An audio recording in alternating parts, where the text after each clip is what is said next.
Welcome to the Nagrik Podcast with Hari. It's kind of an interesting time to be having this conversation, right?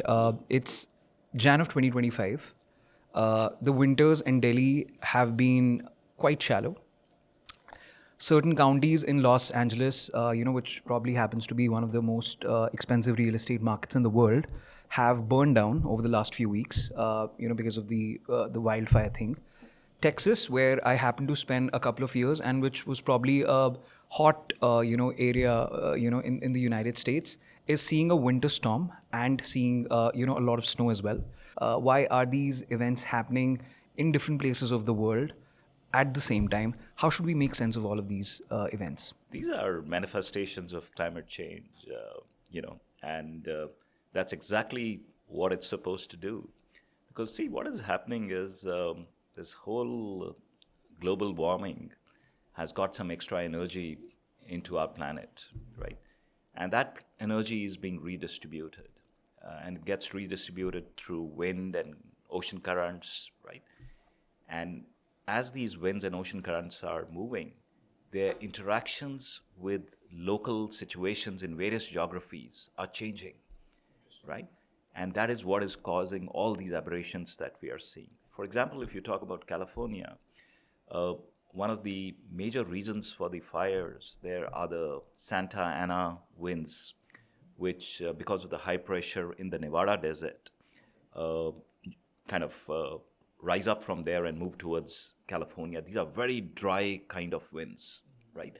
And those kind of spark the fires there. There are other reasons also, because the species of plants and the undergrowth that is happening and all that stuff, and probably a human element as well. But that's the primary reason. So climate is playing a role in intensifying or further drying up these Santa Ana winds, and you see the results. As regards the short winter in Delhi, earlier the intense winter in Delhi used to happen because of 2, 3 reasons, right? One of them was the western disturbances. They used to be strong and therefore bring the cold wave here. Second was Himalayas used to get a lot more snow than what they're getting now, right? And the third was the winds that would come from the Arabian Sea during this time of the year were not as warm. All three factors have changed, right? The western disturbances have kind of mellowed down. The snow in the Himalayas has reduced, and there's been warming of the Arabian Sea per se because of global warming. Therefore, as the winds are coming, they're getting warmed up, and they're having an effect on Delhi as well. So it gives you there is a logic behind all this, and I think the lever that is kind of twisting all this is climate change. I think one of the takeaways that I, take from your response is that there's just not one particular reason that is leading to. So, right, it's a complex problem. Maybe we can talk about different butterfly effects and all of those things, but it seems that there are multiple things playing out simultaneously, and therefore the convergence of all of these specific factors lead to all these events. That's true. See, the permutations, combinations, climate is a complex thing. It's, as you rightly said, it's not one lever that changes all of it. It's a complex thing. So the interactions between, the wind, the pressure, the surface temperature, the humidity, all of it is changing, and somewhere it's creating the effect that we are seeing. Let's move forward to the conversation. So Rajan basically late last year launched his book, The Backstage Climate, and I went through the book over the last month or so, and it's been a pretty fascinating read overall. I haven't seen a more comprehensive and exhaustive primer than this ever before. So I think kudos Rajan for putting something out, and I think it seems to me that for such an multidisciplinary problem like climate, I think we need these kind of conversations and books to come out with even more detailed, right? One thing that I felt was that each chapter could have a book of its own, and yet at the same time, the way you threaded all of these pieces, is super interesting. So you say that one again, the start of the book itself is quite impactful. You say that climate change is something that is not new. It has happened before, and it keeps on happening over different time periods. So explain that. Why do you make that statement? Sure. So, like most other things, climate change is also cyclical, actually.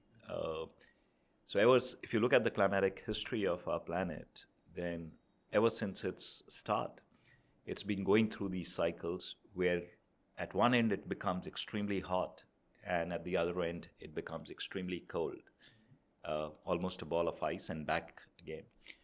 Now, these cycles repeat over millions of years. So, actually, there are two cycles, the big cycle and what we call as the small cycle. The big cycle happens every 65 to 100 million years. And then the shorter cycle happens 80,000 to 100,000 years, right? The reason these happen are because of two natural phenomena. One is called the orbital cycle, and the other one is called the carbon cycle. The orbital cycle is governed by the revolution of the Earth around the Sun and also its rotation around its own axis, right?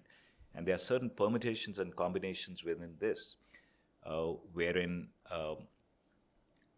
at one end, Earth receives the maximum amount of sunlight, and the summers are very long, right? And therefore, this situation takes us into the warming of the planet. The reverse is also true.